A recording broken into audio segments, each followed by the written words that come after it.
Hello नमस्कार दोस्तों, स्वागत है आपका एक बार फिर से चैनल। कैसे हैं आप सब? आशा करती हूँ आप सब ठीक हो, पढ़ाई तो चल रही होगी। आज हम करने वाले हैं अपने करंट अफेयर स्टार्ट। हम ऐसे ही वीक जो भी उस हफ्ते का करंट अफेयर्स होगा उसे पढ़ा करेंगे। तो मैं आज से इनिशिएटिव ले रही हूँ जिसमें हम सितंबर 3 का फर्स्ट पार्ट आज करंट अफेयर्स का कंप्लीट के थर्ड वीक में जितना भी जो भी इंपॉर्टेंट चीजें हुई हैं, जितनी भी हमारे एग्जाम पॉइंट ऑफ व्यू के लिए इंपॉर्टेंट होंगी, चीजें की हैं, वो सब हम यहाँ पे डिस्कस करेंगे वन बाय वन। रहेगा एंड मेंस दोनों पॉइंट ऑफ व्यू से। तो स्टार्ट करते हैं अपना सितंबर का फर्स्ट वीक। कंटेंट इस तरीके से रहेंगे। सबसे पहले हम देखने वाले हैं सुप्रीम कोर्ट का जो नया फ्लैग और नया इंसिग्निया रिलीज हुआ है उसके बारे में हम देख। नए फ्लैग में क्या क्या खासियत, सिग्निया क्या बोलता है सुप्रीम कोर्ट का, वो सब हम देखेंगे। सुप्रीम कोर्ट का आर्टिकल, सुप्रीम कोर्ट हमने कॉन्स्टिट्यूशन में किस आर्टिकल में पढ़ता है, उसके लिए क्या रेलेवेंट आर्टिकल है, वो भी हम बात करेंगे। इसके बाद हम देखेंगे आर्कटिक सी का जो चेंज हो रहा है आर्कटिक सी के आइस कैप में, यानी कि आर्कटिक सी की जो बर्फ पिघल रही है, जो मेल्टिंग ऑफ आइस हो रहा है आर्कटिक सी रीजन में, वो किस वजह से हो रहा है, इंडियन मानसून पे उसका इन्फ्लुएंस है, कैसा इन्फ्लुएंस पड़ेगा, और इंडियन मानसून क्या होता है, थोड़ा सा इसके बारे में भी हम चर्चा करेंगे। इसके बाद एक फैक्चुअल न्यूज है जो कि होगी इंडो टेस्टोडो इलोंगेटा। ये न्यूज हमारी क्यों आई न्यूज में, ये एक टॉर्टोइज है, एक टॉर्टोइज की एक ब्रीड है ये, ठीक है। ये टॉर्टोइज ज्यादातर देखा जाता था साउथ ईस्ट एशिया और ईस्टर्न इंडिया के साइड, ठीक है। लेकिन अभी हाल ही में क्या हुआ, ये स्पॉट हुआ अरावलीज में। अब देखिए, ये देखा तो जाता था ईस्ट इंडिया और साउथ ईस्ट एशिया में, अरावलीज में इसका स्पॉट होना क्या बताता है कि ये वेस्टर्न साइड देखा गया है, इंडिया के वेस्टर्न साइड जो कि राजस्थान में। तो इसके लिए हमारे लिए इसके बारे में पढ़ना तो जरूरी हो ही जाता है, साथ में हमें अरब के बारे में पढ़ना भी जरूरी हो जाता है। इसके बाद हम अरब लीग देखेंगे, अरब लीग से क्या रेफरेंस है, क्यों ये न्यूज में आया, उसके बारे में चर्चा करेंगे। फिर हम एडिशनल सॉलिसिटर जनरल के बारे में चर्चा करेंगे कि गवर्नमेंट ऑफ इंडिया ने 6 एडिशनल सॉलिसिटर जनरल को अपॉइंट किया है। तो भले से हमारे लिए इनके नाम इंपॉर्टेंट ना हो, लेकिन एडिशनल सॉलिसिटर जनरल क्या होते हैं, इनका क्या काम है, कॉन्स्टिट्यूशन में इनके लिए क्या प्रावधान है, ये सब हम यहाँ पे डिस्कस करेंगे। तो चलिए शुरू करते हैं अपना आज का सबसे फर्स्ट टॉपिक, जो कि है सुप्रीम कोर्ट का नया फ्लैग और इंसिग्निया। देखिए, सुप्रीम कोर्ट के अगर नए फ्लैग और इंसिग्निया की हम बात करें तो ये है उसका पिक्चर, जिसमें सबसे ऊपर लिखा है सुप्रीम कोर्ट ऑफ इंडिया। अगर इसमें हम जितने भी सिंबल्स हैं उनकी बात करें, सबसे पहले है अशोक चक्र। अशोक चक्र इसके अलावा हमें हमारे नेशनल फ्लैग में भी देखने के लिए मिलता है, ठीक है। फिर यहाँ पे नीचे लिखी है सुप्रीम कोर्ट की बिल्डिंग। सुप्रीम कोर्ट की बिल्डिंग के बाद है यहाँ पे कॉन्स्टिट्यूशन ऑफ इंडिया, ठीक है। इंडिया की संविधान वाली किताब, कॉन्स्टिट्यूशन बुक ऑफ इंडिया। तो ये हमें सिंबल्स तीनों याद रखने हैं, अशोक चक्र है, उसके बीच में सुप्रीम कोर्ट की बिल्डिंग है, फिर नीचे हमारी कॉन्स्टिट्यूशन बुक है। तो ये सब चीजें याद रखनी होती है, जो एग्जाम में पूछ ली जाती है, हमको ये याद रखना है। इसके बाद ये तो हुआ सुप्रीम कोर्ट का नया सिंबल। अगर अब बात करें सुप्रीम कोर्ट के नए इंसिग्निया की, इसका मतलब होता है कि सुप्रीम कोर्ट का क्या मोटो है, क्या हुआ है। तो देखिए, सुप्रीम कोर्ट का जो इंसिग्निया में लिखा है ततो जया, इसका मतलब होता है जहां धर्म है विजय है। इसका मतलब क्या है, जहां धर्म है वहां विजय है, ठीक है। सुप्रीम कोर्ट का नया इंसिग्निया क्या है, यतो ततो जया, ठीक है। जहां धर्म है वहां विजय है। ये संस्कृत लैंग्वेज में लिखा हुआ है, लिपि इसकी देवनागरी है, जैसे कि हमारी हिंदी लैंग्वेज की लिपि देवनागरी है, वैसे इसकी लिपि भी देवनागरी है। लिखा है ये संस्कृत लैंग्वेज में, मतलब है इस फ्रेज का यतो धर्मस्ततो जया का मतलब है जहां धर्म है वहां विजय है, ठीक है। ये सुप्रीम कोर्ट का नया मोटो है, सुप्रीम कोर्ट अब इस मोटो पे काम करेगा। इसके बाद आगे बात करें, आगे की बात करें तो यहाँ सब मैंने आपको पीछे बताया, यहाँ पे सब कुछ लिखा हुआ है। सुप्रीम कोर्ट का नया फ्लैग और इंसिग्निया आया। ये हमारी प्रेसिडेंट द्रौपदी मुर्मू ने चीफ जस्टिस ऑफ इंडिया को रिप्रेजेंट किया, ठीक है। हमारे चीफ जस्टिस ऑफ इंडिया है DY चंद्रचूड़ और हमारी प्रेसिडेंट है द्रौपदी मुर्मू। ये सिंबलाइज करता है जस्टिस यानी कि न्याय और डेमोक्रेसी यानी कि गणतंत्र को। इसको डिजाइन करने वाला है national institute of fashion technology, जो कि न्यू दिल्ली में है। इस फ्लैग के फीचर्स क्या है, फ्लैग में एक अशोक चक्र है, आइकॉनिक सुप्रीम कोर्ट की बिल्डिंग है, साथ ही में बुक ऑफ द कॉन्स्टिट्यूशन है। ब्लू कलर का ये फ्लैग है, ये भी आपको याद रखना है, कलर इसका ब्लू है। यतो धर्मस्ततो जया लिखा है, जो कि है देवनागरी स्क्रिप्ट में, लैंग्वेज है उसकी संस्कृत। ये एक संस्कृत का एक्सप्रेशन है जिसका मतलब होता है जहां धर्म है वहां विजय है, वेयर देयर इज धर्म देयर इज विक्ट्री। इसके बाद अगर हम बात करें सुप्रीम कोर्ट की, ठीक है। सुप्रीम कोर्ट की बात करें तो सुप्रीम कोर्ट एक कॉन्स्टिट्यूशनल बॉडी है, यानी कि एक संवैधानिक निकाय है, जिसका मतलब होता है कि जब हमारा कॉन्स्टिट्यूशन बना था, at the time of making of constitution, उसी समय ही हमारे संविधान में सुप्रीम कोर्ट के बारे में लिखा गया था अंडर आर्टिकल 124। आर्टिकल 124 में सुप्रीम कोर्ट के बारे में मेंशन है, यहाँ पे लिखा हुआ है कि there will be a Supreme Court of India. यहाँ पर हमारे इंडिया का, हमारे देश का एक सुप्रीम कोर्ट, एक सर्वोच्च न्यायालय होना चाहिए। इसके बाद सुप्रीम कोर्ट के अगर फीचर्स की बात करें तो बात तो बहुत सारी है, लेकिन हम अपना क्रिस्प अगर बात करें तो सुप्रीम कोर्ट हमारे फंडामेंटल राइट्स हैं, यानी कि हमारे जो मौलिक अधिकार हैं, उनका गार्जियन भी है। हमारे पास बहुत सारे फंडामेंटल राइट्स हैं under part 3 of the Indian constitution, जिसमें सबसे पहले है राइट टू इक्वालिटी, ये आर्टिकल 14 से 18 में पड़ता है। फिर है राइट टू फ्रीडम, ये आर्टिकल 19 से 22 में पड़ता है। फिर आता है right against exploitation, article 23 and 24। Right to religion, article 25 से 28। फिर आता है right against discrimination against minorities, ये आता है आर्टिकल 29 एंड 30। इसी में ही हमारी फंडामेंटल राइट में एक आर्टिकल है, आर्टिकल 32। आर्टिकल 32 बोलता है कॉन्स्टिट्यूशनल रेमेडीज के बारे में। अभी कॉन्स्टिट्यूशनल रेमेडीज क्या है कि अगर आपके किसी भी फंडामेंटल राइट, यानी कि अगर आपके किसी भी मौलिक अधिकार का हनन करा जाता है किसी भी सरकार द्वारा, किसी भी प्राइवेट पब्लिक बॉडी द्वारा, तो आप डायरेक्टली अप्रोच कर सकते हैं सुप्रीम कोर्ट को। आप अपने राइट्स के हनन के खिलाफ, यानी कि आप अपने फंडामेंटल राइट्स के ब्रीच के खिलाफ डायरेक्टली जा सकते हैं सुप्रीम कोर्ट। सुप्रीम कोर्ट आपको कोई ना कोई उसका प्रावधान या उसके कोई ना कोई उसका निर्णय लेके आपको उसकी प्रॉब्लम आपको सॉल्व करके बताएगा। ठीक है, तो सुप्रीम कोर्ट की अगर बात करें, ये कॉन्स्टिट्यूशनल बॉडी है, हमारे कॉन्स्टिट्यूशन में अंडर आर्टिकल 124 मेंशन है। सुप्रीम कोर्ट के अगर मेंबर्स की बात करें तो सुप्रीम कोर्ट में एक चीफ जस्टिस ऑफ इंडिया होते हैं, इसके साथ 33 अदर जजेस होते हैं। ये पूरा एक पैनल होता है जो सुप्रीम कोर्ट में वर्क करता है एज अ जज बेंच, इसे जूरी कहते हैं। पूरा ये जज बेंच होता है supreme Court of India plus 33 other जजेस। ये 33 अदर जजेस जो है, इनका नंबर समय समय पर बदलता गया और आज हम देखने को मिलता है कि हमारे पास 33 अदर जजेस हैं। जो चीफ जस्टिस ऑफ इंडिया हमारे डीवाई चंद्रचूड़ हैं, इसके बारे में हम ऑलरेडी बात कर चुके हैं। चीफ जस्टिस ऑफ इंडिया और अदर जजेस को अपॉइंट करने वाले जो हैं वो हैं हमारे देश के प्रेसिडेंट, यानी कि देश के राष्ट्रपति।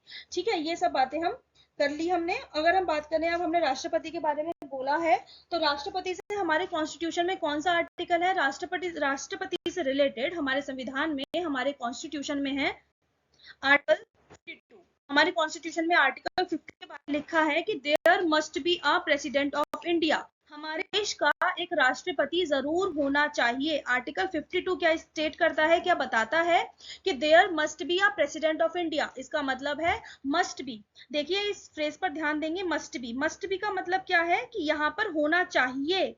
इसका मतलब ये होता है कि अगर एक दिन के लिए भी अगर राष्ट्रपति अपनी कुर्सी पर बैठे हुए नहीं है, तो एक दिन के लिए भी हमारे देश में कोई भी रूल्स रेगुलेशंस का फॉलो नहीं हो सकता, हमारे देश की मशीनरी फंक्शन नहीं कर सकती। तो हमारे देश के राष्ट्रपति का अपनी गद्दी पर, अपनी सीट पर हमेशा परमानेंटली उपस्थित होना बहुत ज्यादा जरूरी है।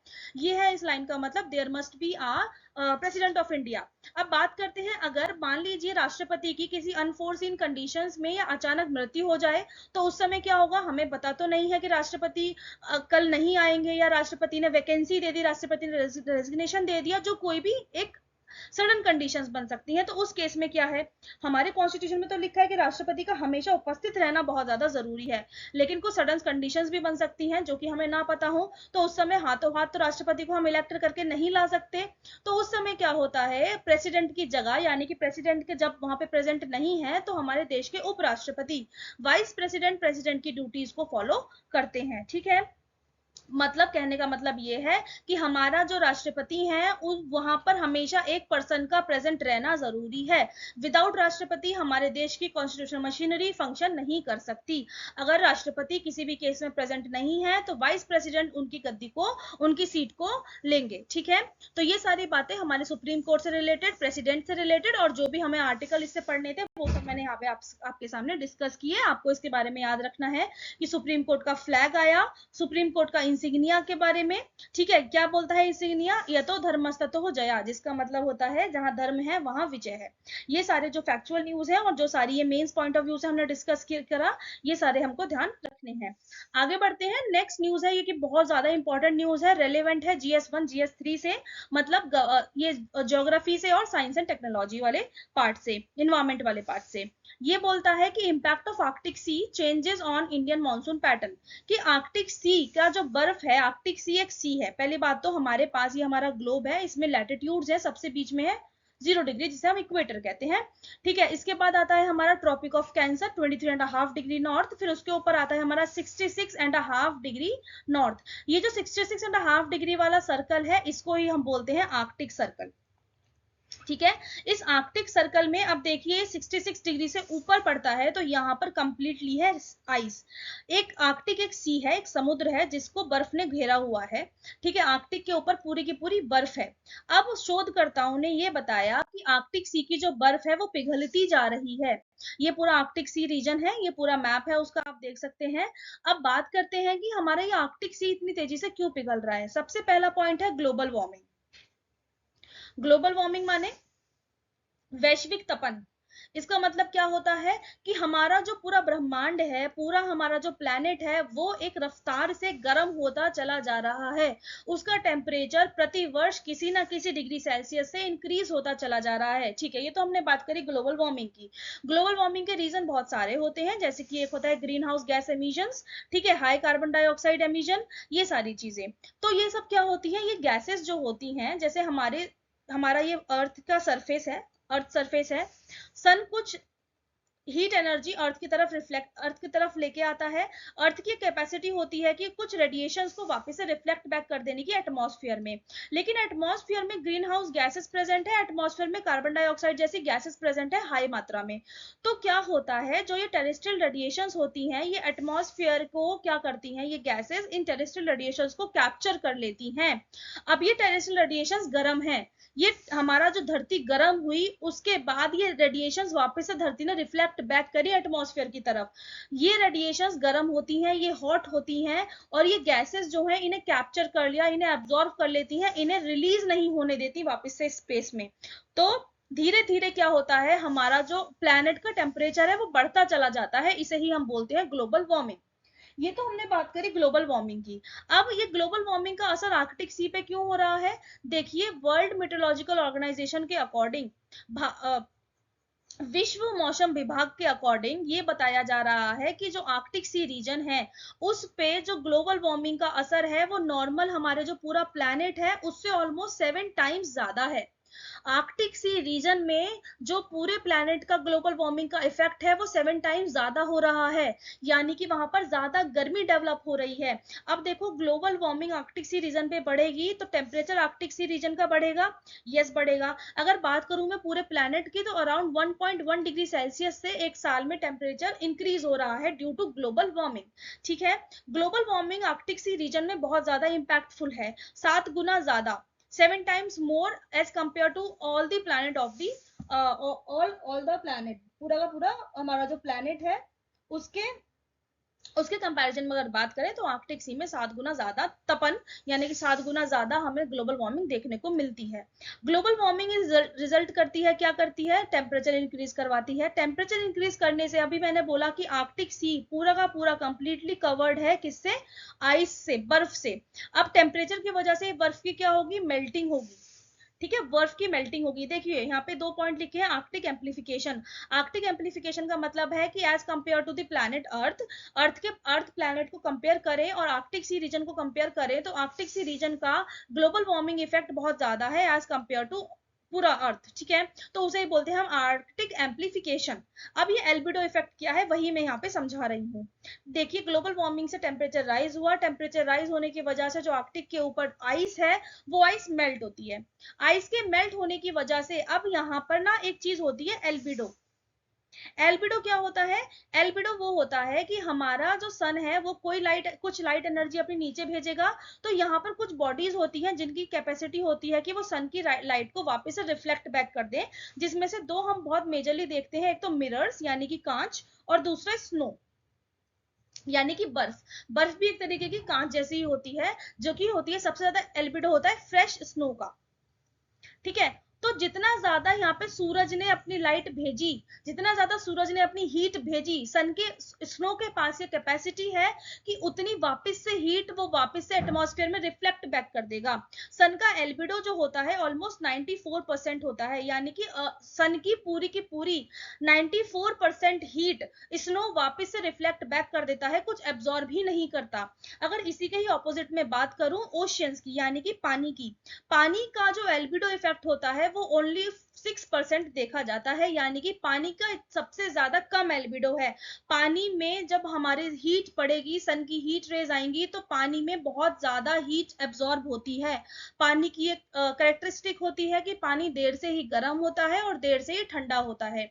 अब ये तो हमने डिस्कस किया एल्बिडो। अब यहाँ पर बताइए कि जब आइस यहाँ पर मेल्ट होगी तो क्या रह जाएगा नीचे? वाटर, पूरा सी है, समुद्र है आर्कटिक, तो आइस जब उसके ऊपर से मेल्ट होगी तो नीचे क्या रह जाएगा? वाटर। अभी मैंने बताया जो वाटर रह जाएगा, सी रह जाएगा, ओशन रह जाएगा, उसका एल्बिडो बहुत ज्यादा कम है।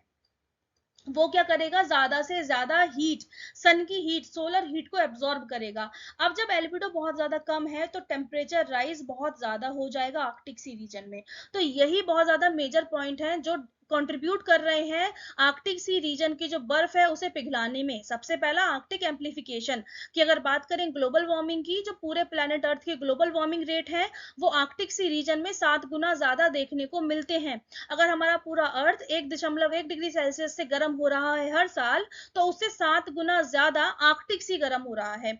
आर्कटिक सी में गर्म होने के कारण टेम्परेचर बढ़ता है, टेम्परेचर राइज होने के कारण जो आर्कटिक सी के ऊपर बर्फ है वो पिघल रही है। बर्फ पिघलने के कारण स्नो का एल्बिडो इफेक्ट बहुत ज्यादा होता है, लेकिन अब बर्फ पिघल गई, नीचे रह गया पानी, पानी का एल्बिडो बहुत ज्यादा कम है, जिसकी वजह से टेम्परेचर इनडायरेक्टली राइज होता है।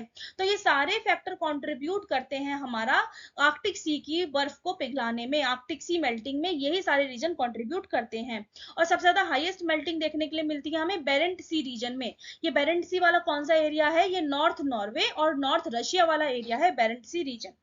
ठीक है, अब इस पे इंडियन मानसून का क्या इफेक्ट पड़ता है? देखिए पूरा का पूरा ग्लोब अगर बात करें मानसून विंड्स की, तो पूरा का पूरा ग्लोब इंटरकनेक्टेड है। इंडिया में जो मानसून आता है, इंडिया में बेसिकली जो मानसून आता है वो साउथ वेस्ट मानसून होता है। इंडिया की मानसूनल ब्रांचेस 2 होती हैं। थोड़ा सा डिस्कस कर लेते हैं इंडिया के मानसून के बारे में, क्योंकि जब पॉइंट आया है तो डिस्कस करना जरूरी है। इंडिया में जो मानसून आता है वो मेजरली समर मानसून देखने के लिए मिलता है। ये इंडिया का मैप है, ठीक है। इंडिया में जो मानसून हमें देखने के लिए मिलता है, इंडिया में 2 तरीके से मानसून आता है, summer monsoon and winter monsoon. ठीक है, समर मानसून के मंथ्स होते हैं जुलाई, अगस्त एंड सितंबर। विंटर मानसून के मंथ्स होते हैं अक्टूबर एंड नवंबर। ठीक है, विंटर मानसून इतना ज्यादा इन्फ्लुएंसेबल नहीं होता हमारे इंडिया पे, सबसे ज्यादा इन्फ्लुएंस देता है हमारा समर मानसून। ठीक है, अब समर मानसून कैसे होता है? समर मानसून के बहुत ज्यादा रीजन है। अगर आपने मानसून वाली वीडियो नहीं देखी तो आप जाके देख सकते हैं, मैंने पूरी मानसून वाली वीडियो ऑलरेडी अपलोड कर रखी है। यहाँ पर बस मैं ये बताऊंगी, एक एक पॉइंट इसमें समझाऊंगी, डिफरेंशियल हीटिंग जिसे कहते हैं। डिफरेंशियल हीटिंग क्या होती है? बाकी इसके लिए बहुत सारे फैक्टर रिस्पॉन्सिबल हैं, जैसे कि ITCZ वगैरह, वो सारी आप मानसून वाली वीडियो में जाके देख सकते हैं। डिफरेंशियल हीटिंग की बात करते हैं। डिफरेंशियल हीटिंग जुड़ी होती है लैंड और सी हीटिंग से। देखिए लैंड जो होता है, कोई भी सरफेस जो होता है वो जल्दी ही गर्म होता है और जल्दी ही ठंडा होता है। अगर बात करें वहीं पानी की या कि सी की, तो वो देर में गर्म होता है और देर में ही ठंडा होता है। हमारा अर्थ का जो हमारे जो इंडिया का जो पेनिनसुलर वाला पार्ट है वो तीनों तरफ से वाटर से घिरा हुआ है। वेस्ट साइड है अरेबियन सी, ईस्ट साइड है बे ऑफ बंगाल, और इसके सदर्न साइड में होता है इंडियन ओशियन। पूरा तीनों साइड हमारा जो इंडिया है वो पानी से घिरा हुआ है। अब अगर बात करें गर्मी के मौसम की, यानी कि समर सीजन की, हमारे बीच से, हमारे इंडिया के बीच से निकलती है tropic of Cancer 23.5 degree north. गर्मियों में समर सीजन में सन ओवरहेड होता है ट्रॉपिक ऑफ कैंसर के, यानी कि सीधी राइट पड़ेगी ट्रॉपिक ऑफ कैंसर पे। तो हमारा जो लैंड है, जो इंडिया लैंड है, वो उस पे हो जाएगा low pressure create, because land जल्दी गर्म होता है। अगर इसकी कंपैरिजन में बात करें यहाँ पे समुद्र की, जो अरेबियन सी वाला पार्ट है वहां पर है हाई प्रेशर। ठीक है। अब क्या होगा, विंड्स का एक मूवमेंट होता है from high pressure to low pressure. Winds की मूवमेंट होगा अपने हाई प्रेशर से लो प्रेशर की तरफ। तो अब ये विंड्स क्या करेंगी, अरेबियन सी से मूव करना स्टार्ट करेंगी लैंड की तरफ। अब ये अरेबियन सी के ऊपर से गुजरती हुई जब हवाएं निकलेंगी तो वहां पे क्या है, अरेबियन सी में पानी है। पानी में लगातार वेपोराइजेशन होता रहता है, पानी गर्म हो रहा है धीरे धीरे धीरे धीरे, तो पानी में वेपोराइजेशन होगा। जब विंड्स अरेबियन सी के ऊपर से निकलेंगी तो वो विंड्स क्या सोखेंगी, नीचे से निकलने वाला मॉइस्चर, नीचे से नमी सोखेंगी। अब ये नमी ले जाने के बाद विंड्स पहुंच जाएंगी लैंड पे। लैंड पे यहाँ पर हमारे वेस्टर्न साइड में प्रेजेंट है वेस्टर्न घाट्स। ये विंड्स वेस्टर्न घाट से टकराएंगी, बारिश करवाएंगी। ठीक है, वेस्टर्न घाट से टकराने के बाद ये बेंट हो जाएंगी ऊपर। ठीक है, थोड़ा सा राजस्थान की साइड, राजस्थान में यहाँ पे प्रेजेंट है अरावलीज। आपने देखा होगा जो राजस्थान का डेजर्ट एरिया है वो प्रेजेंट है ऑलमोस्ट वेस्टर्न राजस्थान में। बल्कि अगर बात करें ईस्टर्न राजस्थान की, जो जयपुर वाला एरिया है वो इतना शुष्क इलाका नहीं है, यानी कि इतना सूखा ड्राई प्लेस नहीं है, क्योंकि वहां पर अरावलीज की वजह से बारिश हो जाती है। लेकिन अरावली माउंटेन की वजह से जो विंड जो मॉनसूनल विंड्स हैं वो अरावलीज को क्रॉस नहीं कर पाती, इसलिए वेस्टर्न राजस्थान हमेशा सूखा इलाका देखने के लिए मिलता है। ठीक है, तो ये तो था south west monsoon. South west monsoon की दो ब्रांच होती हैं, एक होती है अरेबियन सी ब्रांच और एक होती है बे ऑफ बंगाल ब्रांच। कुछ बे ऑफ बंगाल की साइड से भी मानसून जाएगा। ठीक, तो वो बारिश करवाएगा हमारा नॉर्थ ईस्ट इंडिया में, सेंट्रल इंडिया में और सदर्न इंडिया बेसिकली। ठीक है, इस तरीके से बे ऑफ बंगाल वाली ब्रांच जाएगी। लेकिन एक चीज है यहाँ पे नोट करने वाली कि साउथ वेस्ट मानसून की जो मानसूनल विंड्स होती हैं वो यहाँ पर ईस्टर्न घाट वाली साइड यानी कि तमिलनाडु की कोस्ट पर बारिश नहीं करवाती। ये सब मैं ऑलरेडी एक्सप्लेन कर चुकी हूँ मानसून वाले पार्ट में। वो तमिलनाडु की कोस्ट पर बारिश नहीं होने देती। क्यों? क्योंकि यहाँ पे वेस्टर्न घाट प्रेजेंट है। वेस्टर्न घाट के प्रेजेंट होने की वजह से जो मानसूनल विंड्स है वो तमिलनाडु की कोस्ट पर नहीं पहुंच पाती। अब आप ये सोचेंगे कि बे ऑफ बंगाल वाली ब्रांच क्यों नहीं बारिश करवा रही है, तो बे ऑफ बंगाल वाली ब्रांच तमिलनाडु की कोस्ट से पैरेलल होकर निकल जाती है। और अगर कोई मॉनसून विंड्स है, कोई ऐसी विंड्स हैं जिनके अंदर नमी है, जिनके अंदर मॉइस्चर है, उन्हें बारिश बनने के लिए किसी ना किसी सतह से टकराना बहुत ज्यादा जरूरी है। किसी ना किसी माउंटेन से टकराव होना बहुत ज्यादा जरूरी है। टकराव होने के बाद ही विंड्स जो होंगी अपने अंदर का मॉइस्चर रिलीज करेंगी। तो जब ये बे ऑफ बंगाल वाली ब्रांच पैरेलल निकल जाएगी, किससे टकराएगी ही नहीं, तो तमिलनाडु की कोस्ट पर बारिश कैसे होगी। ठीक है, तो ये डिस्कस करा हमने समर मॉनसून। समर मॉनसून के बाद एक हमारा विंटर मॉनसून भी आता है। विंटर मॉनसून इंडिया में इतना इन्फ्लुएंस नहीं डालता, समर मॉनसून ही ज्यादा इन्फ्लुएंस डालता है। लेकिन विंटर मॉनसून दो इलाकों के लिए बहुत ज्यादा उपयोगी है। वो दो इलाके कौन से हैं? वो इलाके जिनमें समर में बारिश नहीं हुई। ठीक है, अब देखिए विंटर मॉनसून कैसा है। विंटर में ये कंडीशन बिल्कुल ऑपोजिट हो गई। कैसे ऑपोजिट हो गई कि अब सन जो ओवरहेड था ट्रॉपिक ऑफ कैंसर के, अब सन का मूवमेंट स्टार्ट हो जाता है साउथवर्ड। अब सन नीचे दक्षिण की तरफ खिसकने लग गया। अब सन ओवरहेड नहीं है। तो जब हमारा धरती गर्म हुई ही नहीं है तो धरती पर क्रिएटेड है हाई प्रेशर। उसके कंपैरिजन में अगर बात करें तो सरफेस लैंड ओशन सरफेस पर है लो प्रेशर। तो अब क्या होगा, विंड का मूवमेंट होगा हाई प्रेशर से लो प्रेशर। इसे रिट्रीटिंग ऑफ मॉनसून भी कहते हैं, यानी कि मॉनसून का वापस जाना। जो आप अक्टूबर नवंबर में बारिश देखते हैं वो रिट्रीटिंग ऑफ मॉनसून की वजह से होती है, यानी कि मॉनसून का वापस जाना। जब विंड्स वापस जा रही होती हैं सी की तरफ तो वो जो भी उनके अंदर मॉइस्चर होता है वो बारिश करवाती हुई जाती है। ठीक है, अब देखिए यहाँ पे जो तमिलनाडु की कोस्ट थी, ये हाई प्रेशर से लो प्रेशर की तरफ मूवमेंट हो रहा है। यहाँ पे बे ऑफ बंगाल से ये विंड्स मॉइस्चर लेंगी। तमिलनाडु में प्रेजेंट है ईस्टर्न घाट रेंज, ये ईस्टर्न घाट पर टकराएंगे और तमिलनाडु की कोस्ट पर बारिश करवाएंगी। तो अगर बात करें तमिलनाडु की, तो तमिलनाडु में समर मानसून में बारिश नहीं होती, तमिलनाडु में विंटर मानसून में बारिश होती है। विंटर मानसून की जो रेन है वो आती है नॉर्थ ईस्ट साइड से, इसलिए विंटर मानसून को नॉर्थ ईस्ट मानसून भी कहते हैं। जैसे कि समर मानसून को साउथ वेस्ट मानसून कहते हैं, क्योंकि मानसून विंड्स आती हैं साउथ वेस्ट से। मॉनसून जो वर्ड है ये लिया गया है अरेबिक वर्ड मौजिम से। मौजिम, MOUSIM, मौजिम। इसका मतलब होता है रिवर्सल ऑफ विंड्स, की विंड्स की यानी कि पवन की दिशाओं का बदलाव। विंड्स की जो डायरेक्शन है उसका रिवर्स हो जाना, उसे कहते हैं हम मॉनसून या मौजिम। ये लिया गया है अरेबिक वर्ड, ये भी हमको याद रखना है। तो हमने यहाँ पे आर्कटिक सी समझा। आर्कटिक सी में ग्लोबल वार्मिंग का जो रेट है वो 7 गुना ज्यादा असर कर रहा है, जिसे हम आर्कटिक एम्प्लीफिकेशन बोलते हैं। फिर उसके बाद एल्बिडो इफेक्ट। एल्बिडो इफेक्ट क्या होता है? इन्हीं सरफेसेस का एक क्वालिटी होती है, खास खासियत होती है कि वो सोलर हीट को वापस से रिफ्लेक्ट बैक कर दे एटमॉस्फेयर में। लेकिन जैसे कि स्नो का 94% एल्बिडो इफेक्ट है, जबकि बात करें अगर स्नो पिघल जाए तो वहां पर क्रिएट हो जाएगा पानी, जबकि पानी का एल्बिडो इफेक्ट ऑलमोस्ट 6% है, तो इस वजह से वहां पर टेम्परेचर हाईली राइज होगा। ठीक है, आगे बात करें, आगे हमारे पास है एक छोटा सा टॉपिक जो कि है इंडोटेस्टुडो इलोंगेटा। इंडोटेस्टुडो इलोंगेटा जिसे साल फॉरेस्ट टॉर्टोइस भी बोलते हैं, ये अभी अनएक्सपेक्टेडली देखा गया अरावलीज में। अरावलीज है राजस्थान की माउंटेनस रेंज। अगर बात करें इंडोटेस्टुडो इलोंगेटा की तो ये क्रिटिकली एंडेंजर्ड है अकॉर्डिंग टू द IUCN। ठीक है, पहली बार ये अरावलीज में स्पॉट हुआ। इसके हैबिटाट, इसके निवास स्थान की बात करें तो ईस्टर्न एंड नॉर्दर्न इंडिया, उसके साथ साथ साउथ ईस्ट एशिया यानी कि जापान इंडोनेशिया वाला इलाका। अगर बात करें ये कौन से फॉरेस्ट में पाया जाता है तो ये डेसिडियस और एवरग्रीन फॉरेस्ट में पाया जाता है, यानी कि डेसिडियस वो फॉरेस्ट होते हैं जो एक मौसम में आकर अपने पत्ते शेड करते हैं यानी कि पतझड़ वन। एवरग्रीन फॉरेस्ट होते हैं सदाबहार वनस्पति यानी कि जो हमेशा हरे भरे रहते हैं। बात करें अगर यहाँ पे एक नाम आया अरावलीज। अब इन अरावलीज के बारे में हमें डिस्कस करना है। अरावलीज के बारे में क्या डिस्कस करना है, सबसे पहली बात तो अरावलीज ओल्ड फोल्ड माउंटेन है, यानी कि वृद्ध वलित पर्वत है। ये हिमालय से भी बहुत पहले बने हुए माउंटेन्स हैं। ठीक है, इनका फॉर्मेशन बहुत ज्यादा पहले हुआ है, बहुत ज्यादा पहले। तो आज इनकी जो हमें प्रेजेंट कंडीशन देखने के लिए मिलती है, ये रेलिक्ट माउंटेन बन के रह गए हैं। रेलिक्ट माउंटेन क्या, देखिए माउंटेन की पीक होती है, ये इतने पुराने हैं, हवा ने, पानी ने, बारिश ने इनकी पीक्स को क्या कर दिया, शेड कर दिया, खत्म कर दिया। तो अब ये जो माउंटेन बचा है ये माउंटेन नहीं है, ये रेलिक्ट माउंटेन है, यानी कि उस माउंटेन के अवशेष बचे हैं। ये इतने ज्यादा हाई नहीं है, इतने ज्यादा ऊंचे नहीं है। ठीक है, ये ओल्ड फोल्ड माउंटेन है। तो ये तो हो गई अरावली माउंटेन की खासियत। इसके बाद अरावली माउंटेन की लेंथ ब्रेड्थ की अगर बात करें तो अरावली माउंटेन्स पालनपुर गुजरात से लेकर दिल्ली की रायसीना हिल्स तक एक्सटेंडेड है।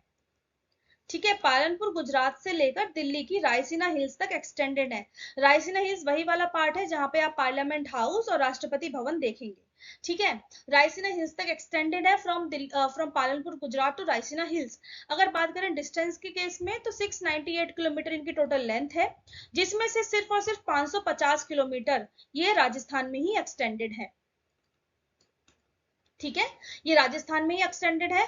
अगर बात करें इसकी हाईएस्ट पीक की, सबसे ऊंची चोटी क्या है, तो एक माउंटेन रेंज पड़ती है अरावलीज में जिसे बोलते हैं माउंट आबू। उसकी जो एक पीक है गुरु शिखर, वो इसकी हाईएस्ट पीक है, जिसकी हाइट है 1722 मीटर। ठीक है, ये सारी बातें आपको अरावलीज से याद रखनी है। अरावलीज एक ओल्ड फोल्ड माउंटेन है, रेलिक्ट माउंटेन है, यानी कि अब पर्वतों के अवशेष बचे हैं। ठीक है, पालनपुर गुजरात से लेकर दिल्ली रायसीना हिल्स तक एक्सटेंडेड है। 698 किलोमीटर का इनका टोटल एक्सटेंशन है, जिसमें से 550 किलोमीटर सिर्फ और सिर्फ राजस्थान में है। और राजस्थान में अरावलीज की वजह से ही मानसून आता है। देखिए राजस्थान को अरावली ना दो पार्ट में डिवाइड कर देता है, वेस्ट राजस्थान और ईस्ट राजस्थान। जो यहाँ से अरेबियन सी ब्रांच है ये वेस्ट ईस्ट राजस्थान के अरावली से टकराने के बाद ईस्ट राजस्थान में ही यानी कि पूर्वी राजस्थान में ही बरसात कर देती है और अरावली से क्रॉस नहीं हो पाती और वेस्ट राजस्थान सूखा इलाका रह जाता है। तो ये अरावली माउंटेन राजस्थान को दो पार्ट में डिवाइड कर देता है, पश्चिमी और पूर्वी। अगर आप इसकी ज्योग्राफी की बात करें तो ये राजस्थान एरिया जो है, अगर बात करें फिजियोलॉजिकल कंडीशंस की, तो वेस्टर्न राजस्थान आपको बिल्कुल ड्राई प्लेस देखने के लिए मिलेगा, जबकि ईस्टर्न राजस्थान में ऐसा ड्राइनेस कुछ है ही नहीं। आपको लगेगा आप नॉर्मल नॉर्दर्न इंडिया के किसी स्टेट में गए हैं। ठीक है, अगर इसके बाद बात करें हमारी नेक्स्ट न्यूज की, वो है अरब लीग। अरब लीग के बारे में डिस्कस करें। अरब लीग क्यों न्यूज में आई, पहली बात तो ये किसके लिए रेलेवेंट है, ये रेलेवेंट है GS2 पेपर के लिए। GS2 पेपर रिलेटेड है गवर्नेंस से। ठीक है, अरब लीग क्यों न्यूज में आई, बोला जा रहा है Turkey is not a part of Arab league. सबसे पहला तो ये बात, टर्की अरब लीग का पार्ट नहीं है, लेकिन टर्की के जो फॉरेन मिनिस्टर हैं उन्होंने 13 साल में पहली बार अरब लीग में आकर कुछ स्पीच दी। वो स्पीच किस चीज से रिलेटेड थी वो हमें डिस्कस करनी है, थोड़ी सी, ज्यादा नहीं। अरब लीग में जो टर्की के फॉरेन मिनिस्टर ने स्पीच दी वो रिलेटेड थी गाजा पे जो जीनोसाइड चल रहा है। गाजा इजराइल का एक साउथ वेस्ट कॉर्नर है। गाजा में जो जीनोसाइड चल रहा है, गाजा अटैक्स जो हो रहे हैं, उसमें शांति बनाए रखने के लिए जो टर्की के फॉरेन मिनिस्टर हैं उन्होंने ये बोला जो अरब लीग नेशंस हैं जो अरब लीग में राष्ट्र हैं उन सबको एक साथ आ जाना चाहिए और इजराइल के खिलाफ कुछ ना कुछ एक्शन लेना चाहिए, जिससे कि ये गाजा में जो अटैक हो रहे हैं ये रुके। ये एक ह्यूमन एथिक्स के खिलाफ है, मानवता के खिलाफ है, ह्यूमन राइट्स के खिलाफ है, वहां के लोगों का जो मारकाट चल रहा है। इसमें इजराइल सरकार कुछ नहीं कर रही है, ना ही कुछ कर रही है, ना ही चुप भी नहीं बैठ रही है। ऐसा लग रहा है कि इजराइल भी खुद ज्यादा इन्वॉल्व है गाजा के अटैक्स में। तो ये इनका कहना था। अब इसमें क्या क्या इंपॉर्टेंट घटनाएं हुई, देखिए जब अरब लीग के जब टर्की के फॉरेन मिनिस्टर ये न्यूज दे रहे थे तो उस समय सीरिया ने वहां से वॉकआउट कर दिया। वॉकआउट क्यों किया? क्योंकि सीरिया का ये कहना है कि टर्की ने सीरिया की कुछ टेरिटरीज को कब्जा कर रखा है, सीरिया से कुछ टेरिटरीज को हथिया रखा है। सीरिया का ये कहना है जब तक टर्की हमारी वो टेरिटरीज को रिलीज नहीं करेगी, वहां से अपना कंट्रोल नहीं हटाएगी, तब तक हम टर्की से किसी भी तरह का वार्तालाप करने में इंटरेस्टेड नहीं है, तब तक हम टर्की से किसी भी तरीके कम्युनिकेशन करने में इंटरेस्टेड नहीं है। तो जब ये टर्की की स्पीच चल रही थी तो वहां से वॉकआउट करने वाला कंट्री है सीरिया। ठीक है, ये बात आप ध्यान रखेंगे। अगर आप बात करें अरब लीग की, न्यूज में क्यों था वो आपको समझ में आ गया, क्योंकि 13 साल में पहली बार टर्की ने इसमें इन्वॉल्व हुआ। टर्की चाहता भी है अरब लीग का पार्ट बनना, लेकिन जब तक सभी मेंबर्स की सहमति नहीं होगी तब तक टर्की पार्ट नहीं बन पाएगा, जिसमें सीरिया एक इंपॉर्टेंट मेंबर है। तो सीरिया की सहमति के बिना टर्की अरब लीग में पार्टिसिपेट नहीं कर पाएगा। अगर बात करें अरब लीग की, तो अरब लीग 22 मार्च 1945 में कायरो इजिप्ट में फॉर्म होती है। कायरो इजिप्ट की राजधानी है। इसमें 6 फाउंडिंग मेंबर्स थे उस वक्त, यानी कि 6 लोगों ने इसकी नींव रखी। सबसे पहले इजिप्ट, इराक, ट्रांस जॉर्डन जिसका अभी नाम करंटली नेम जॉर्डन है, Lebanon, Saudi Arabia and Syria. ठीक है, सीरिया को 2011 में यहाँ से निष्कासित भी कर दिया गया था, लेकिन 2023 वापस से सीरिया इसका पार्ट बन गया है। अगर अभी करंट मेंबर्स की बात करें तो करंटली 22 मेंबर्स हैं।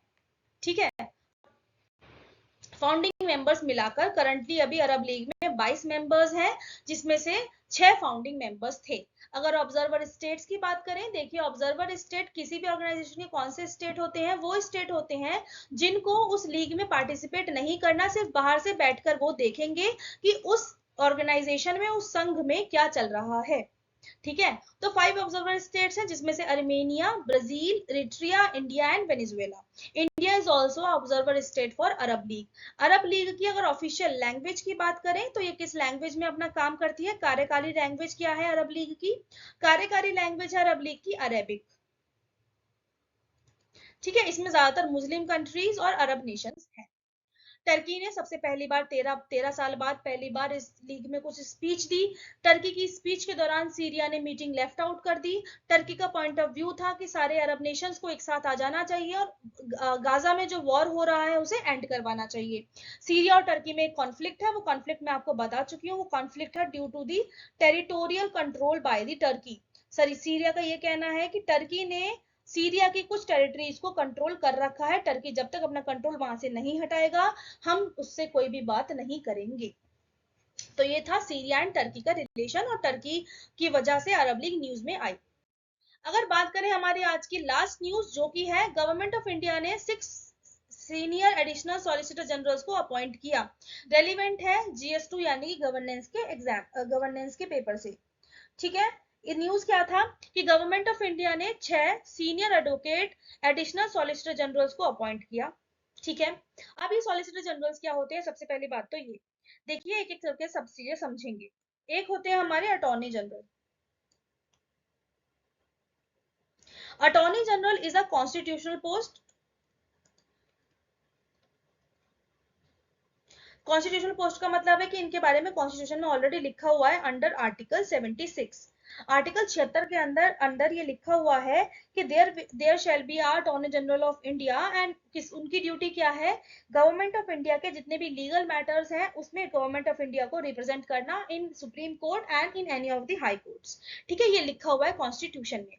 अब देखिए, 2 लोग और अपॉइंट किए जाते हैं, SGI and ASG, additional solicitor general और सॉलिसिटर जनरल ऑफ इंडिया। ये दोनों क्या है? लॉ ऑफिसर एक्ट के द्वारा बनाए गए ये पोस्ट। ये लॉ ऑफिसर एक्ट 1987 द्वारा ये दोनों पोस्ट बनाई गई, SGI और ASG की। ठीक है, ये पोस्ट कॉन्स्टिट्यूशनल नहीं है, ये एक स्टैट्यूटरी पोस्ट है। वो पोस्ट जो कॉन्स्टिट्यूशन में नहीं इन्वॉल्व है उन्हें हम स्टैट्यूटरी बोलते हैं। वो किसी अधिनियम को पास करवाकर, संसद में किसी अधिनियम को, किसी एक्ट को पास करवाकर वो पोस्ट बनाई जाती है। तो ये एसजीआई और एएसजी की पोस्ट वैसे ही बनाई गई है, संसद में किसी अधिनियम को पास करवाकर। अब इनका काम क्या है? एसजीआई और एएसजी का काम है अटॉर्नी जनरल को असिस्ट करना, यानी कि अटॉर्नी जनरल के सहायक के रूप में ये काम करते हैं।